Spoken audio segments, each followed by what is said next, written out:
Hi, I'm Tim. Welcome and thanks for logging on. If you love this watch, email me, tmosso@thewatchbox.com. It's in the description below. Your purchase and pricing email question line for buying this or any watch you see on our platforms. Reach out to me, tmosso@thewatchbox.com for pricing. Today we are discussing a watch launched in 2022. This is the Parmigiani Fleurier Tonda PF Skeleton in rose gold, really a red variant of rose gold.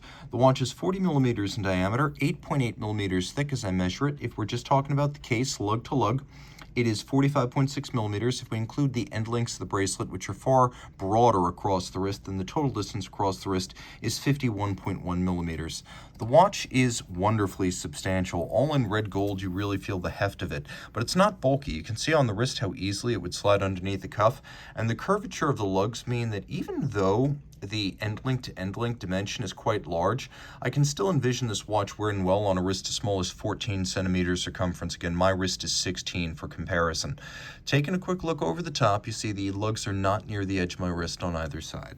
The bracelet's beautifully integrated, and as with all great integrated bracelets, it melds the curves of the case into the taper of the bracelet links. We have satinated centers, we have tapering polished shoulder links, and then you can see the outer faces are also satinated. Taking a quick look at removable links, you can see that they are fixed in place using screws, and there are many individual removable links, so you are likely to get just the right size. We have a double folding clasp with a twin trigger release, and then it is a sequential close, so one side closes before the other. Then we have a media blasted and polished Parmigiani Fleurier logo. Parmigiani only making about 2,000 watches or less each year. Production is quite low, so any variant of a Parmigiani timepiece is going to be scarce. This, though, is a flagship even by their standards, meaning in all likelihood only a few dozen of these were probably made per year in 22 and 23. The case is familiar. We have those lovely Tonda-style teardrop lugs that are broken out dramatically from the case band, and you can see the delectable qualities of what appears to be an authentic welded lug case, with the lugs in the case made separately, and then the lugs welded into place with all evidence of the gathered welded material removed to create that sharp break between polished lug profile and satin case band. But you can see the lugs themselves are actually pretty complex. Compound curves, polish on their tops, satin on their sides. We have a very small Parmigiani branded crown. It is a screw down, and this watch is unexpectedly 100 meters water resistant. Remember, the Audemars Piguet equivalent is going to be 50, and the Vacheron equivalent is going to be 50. This is 100 with a screw down crown. That is a real 100. You can swim with this.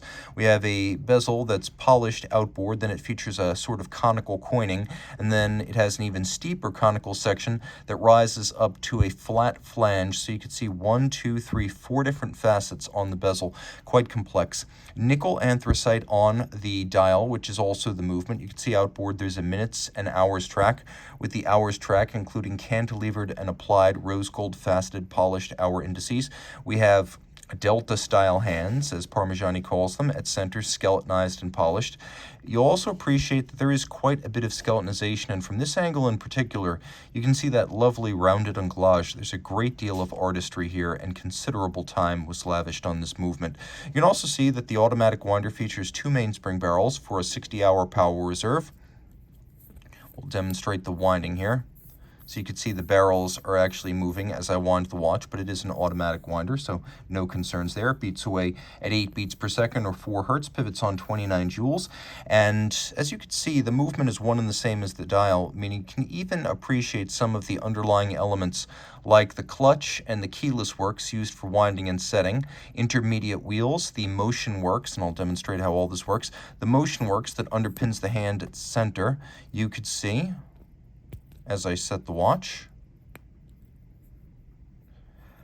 the minute wheel with the hour wheel pinion on the top, right there. The hour wheel pinion turns the hour wheel, and then on the bottom underneath the hour wheel, the minute wheel meshes with the cannon pinion. You can also see, if I just want to wind the watch, the winding pinion in action and the operation of the clutch system, right here, of the keyless works. All the screw heads are black polished with chamfered slots and circumference, and the base plate that doubles as the dial has also been satinated across its top. You can see the barrels are open. You can actually read the coiling of the mainsprings, a sort of informal power reserve indicator. On the back, you can see corners not being cut. The rotor is multiply finished, including satination, beveling, and black polish, plus it's 22 karat, not 21, not 18, definitely not rose gold plated tungsten. You get a better sense of the skeletonization on the reverse of the watch. You can also see that the architecture is up to the minute.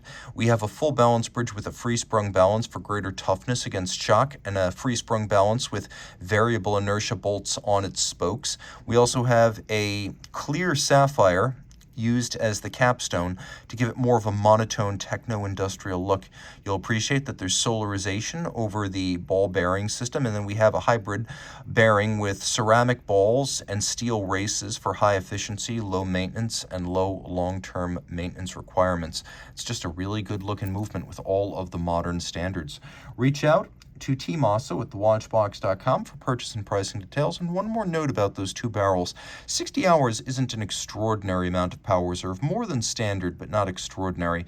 The real advantage of the two barrels is that we have two phased mainsprings in series, and their torque curves don't overlap perfectly. So when one is in the fat part of its wind, its torque curve, the other one is gearing up, and then as one begins to ebb, the other one takes over, delivering a very consistent torque to the escapement for the entirety of the 60-hour power reserve. Again, reach out to me, Team Mosso at thewatchbox.com for pricing.